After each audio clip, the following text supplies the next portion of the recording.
do some standing balance warm up. So I'm gonna use the chair, and I have the chair to help me to balance if I need it. If I don't need that chair, I can step away and have my hands just above it or hands down. So I'm gonna start with just pressing into the ball of each foot on each side, back and forth. So I'm gonna do this side version, and then I'll also turn to the front. Same action, just pressing into the balls of the feet. I'm going to do the opposite, and one at a time I'm going to lift my toes and the ball of my foot off the floor. I'm going to turn to the side so you can see that as well. Just back and forth, side to side, each foot. And I'm going to turn to the front so you can see this one. I'm going to rock onto the outside and edges of one foot and the inside of the other, and then through the middle and over to the other side. Feeling myself rock a little over to the left and then over to the right, and letting the sides of my feet come up, back and forth. Now I'm going to add some bending and straightening to the knees. So just bend through the knees, straighten up. A couple like this. You can do this with your hands on the chair, the countertop, or you can do it with your hands down by your sides or anywhere that feels comfortable to you. Now we're going to add in a heel raise up and down. So you can do this holding on to the chair or the countertop, just up and down with the heels. Now we're going to do both. So we're going to do a little bend in the knees, straighten through the legs, and then lift up onto the toes. You can do this just like this, holding on, or if you want to, as you come up, your hands can move up and down. So as I go to the bend, my hands lower. As I straighten through my legs, my hands lift up. Do a couple more.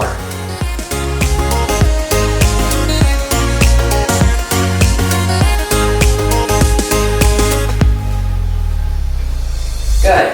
Now I want everybody to turn to the sides. If you're holding on to something, you want to put that hand closest to the chair on the back of the chair. We're going to take this opposite arm out and the opposite leg out. So the farthest away is out to the side. We're going to tip over the chair. Your toes can stay on the floor, or they can come off, and then push yourself back up to stand. We're going to do that a couple times. Push over and come back up. You can keep doing it just like that, or if you have more strength or more mobility, you could reach down into the seat of the chair to go further and come back up. I'm going to do one more like that. And then we would turn around, do the same action on the other side. So I'm going to tip over and back up. And the more you use your hand on the chair, the easier it will be. So if you wanted to challenge yourself, you could try not using your hand at all, or taking your hand down into the seat. Good. We're going to do the same thing facing the chair. So I'm going to have one foot back behind me. I'm going to tip over, teetering over, leaning over into the chair, and back. Same leg. I can do this just like this with the back of the chair, or I can go down into the seat and come back up. And I'm going to switch and do the other side.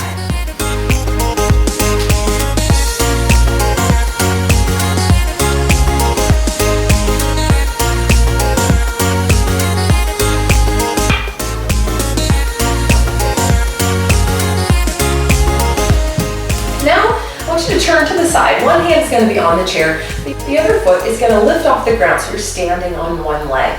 Your opposite arm could be out to the side, it could be on your hip, or it could be down, whatever feels like it's the most stable for you.